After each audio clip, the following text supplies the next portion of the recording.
Maluwalhating araw naman sa inyo mga kaibigan. Ito na naman ang ating baon sa ating tanghalian. Inasal ito na kalabasa. Ang sarap nito mga kaibigan. Ito pala ang inyong lingkod, OFW sa Pinas, si Mark. Ang overwork Filipino worker dito sa Pinas. Pasimple-simple lang ako sa trabaho at ordinaryong manggagawa lang ako. Kaya ang sahod ko ay 456 lang kada araw. Kaya ito, inuugali kong magtipid mga kaibigan. Bago ang lahat, ipakilala ko sa inyo ang JC Organic Barley mga kaibigan. Maganda ito sa kalusugan, ibuboost ang inyong immune system. Nasa comment section ang link mga kaibigan. No? Sa may makaramdaman dyan, ito ang inumin nyo. Tara, samahan nyo akong mga kaibigan na magtanghalian at magkwentuhan. Ay wow, may buto-buto pa yan. Yung buto na yan mga kaibigan, hihiwalay natin. Kasi yung mga buto na yan, pwede pa tong ulam mamaya. Ang sarap nito.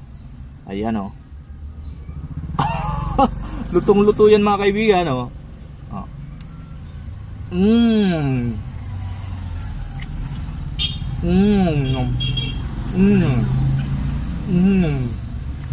Parang kamuti siya mga kaibigan.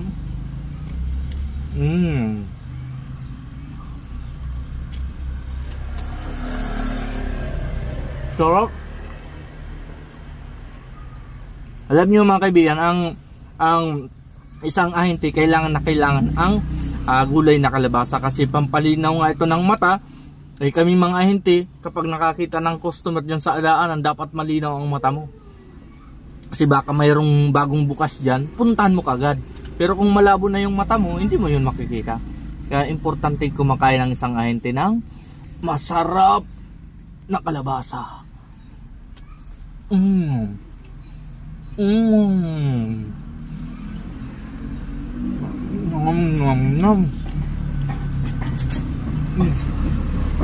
Grabe.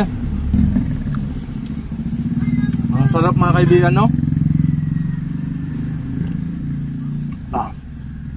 Bukusan pa natin.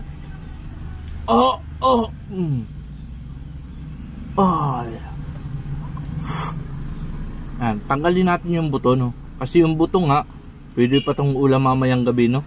Hapunan. Pwede tong prituhin. Tanggalin muna natin yung mga buto. Pwede rin tong itanim, no? Kapag kinabangan natin para sa sunod, hindi na tayo bibili, no? Sarili na tayong tanim.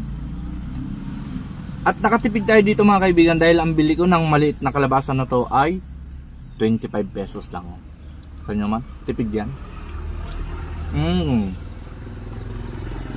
Tipid. Nandiyan na yung kasama ko mga kaibigan. Ano pre? Lipat to pre. Lipat? Doon sabi sa Alex. Kain na siya? Kumain na kayo? Sige na. Yung pinto pre, sa likod.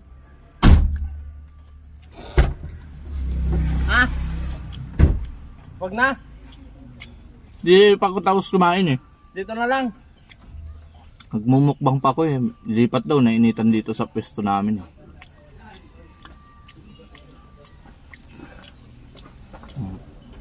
Parang mangga lang mga kaibigan, no? Pero hindi yan mangga. Presko ba palantig? Presko, hindi? Ano wala mo? Kalabasa, pampalinaw ng mata para makita ko ang mga customer. Kalabasa ng hilaw? Hindi. Ay, ano to? Inasal to, mang inasal to. Hindi to ordinaryo o special to. Masarap talaga mga kaibigan. Kalabasa yan. Kalabasa. Sarap. Mang inasal to ya. Sarap talaga mga kaibigan. Mukhang jajakpatin ako mamayang hapon sa pa-order nito. Kasi lilinaw na yung mata ko eh. Makita ko na yung mga out of stock sa customer ba. Tapos i-restock agad natin mga out of stock nila mga kaibigan. Sarap talaga.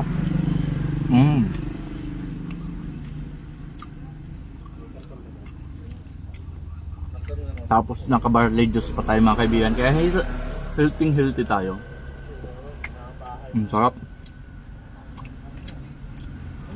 Ayan o.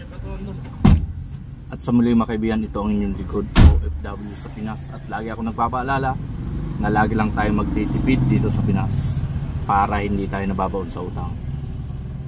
At ang inyong likod ay isang uragon, basta uragon, malupiton. Hanggang sa muli, that's all. Mabuhay.